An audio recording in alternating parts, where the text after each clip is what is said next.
Everybody, and welcome to Sports. And Ricardo Lightman. This one tonight goes out to the folks that do not believe. I'll tell you about that in a little while. The Grand Bahama Basketball Association on court last night, and they're also gearing up for its playoffs. Kimberly Mulling has an update on the league so far. The Grand Bahama Basketball Association is nearing its midway point of its regular season, and Vice President of the league, Noah Simonet, says it's been exciting so far.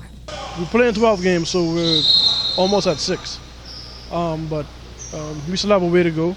We're still trying to get things more organized and to run the league more efficiently.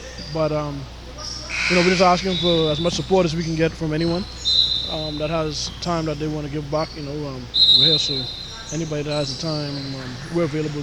Simonet adds that there are specific ways the public can help the league and support the teams who play nightly. We're looking for more referees and more persons to work with in terms of the concession stand, things of that nature.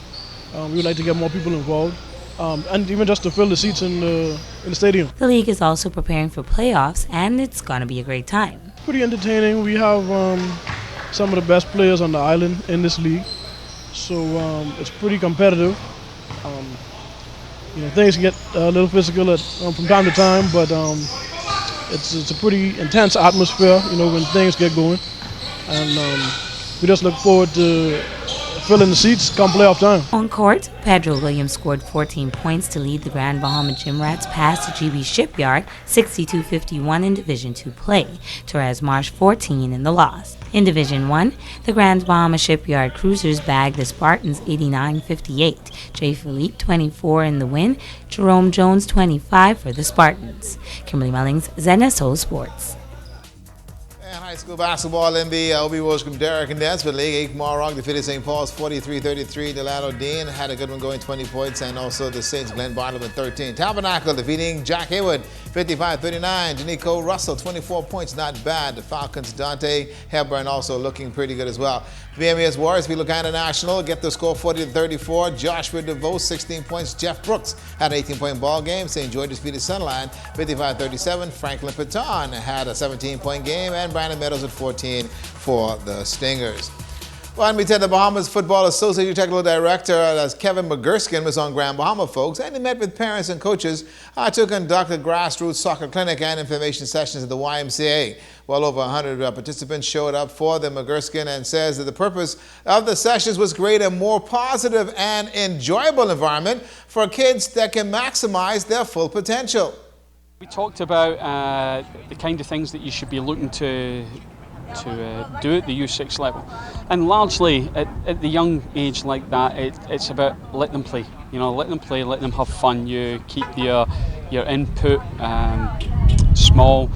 The tactical element of the game is really almost non-existent. It's pretty much you score, try and score up that end, and you try not to let them score this end. So you keep it simple.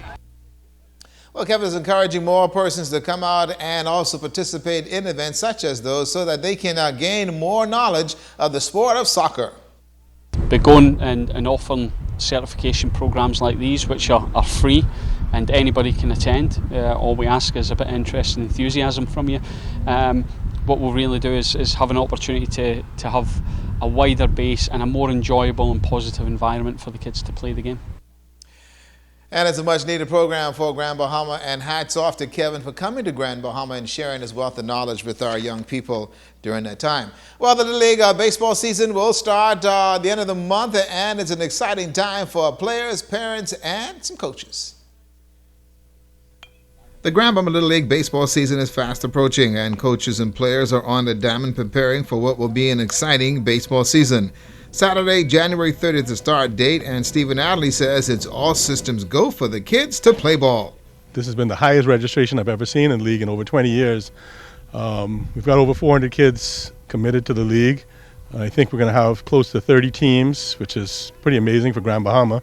So we're really optimistic about how things are going to go this year. The AmeriCaribbean Baseball Stadium is a kids zone, so parents, spectators, you have to abide by the rules in the kids zone when you get to the ballpark. Big thing is just be mindful that this is not an adult sport. Kids have a different mentality. You can say things to adults and they understand. They could take it. They could take the chafing, but the kids, you really have to be encouraging. Just encourage them, and even encourage the umpires. Some of them need that too, because it's all voluntary. The kids want to have fun. The adults who are helping them want to be here without the pressure of being abused, and the whole atmosphere is about fun. I can tell you that the big league and the juniors, the coaches, are all going to be meeting tomorrow down at the baseball stadium to make sure everything goes well. Legacy and those guys are the rising stars, ready for baseball here in Grand Bahama. Let's look at your sports tonight.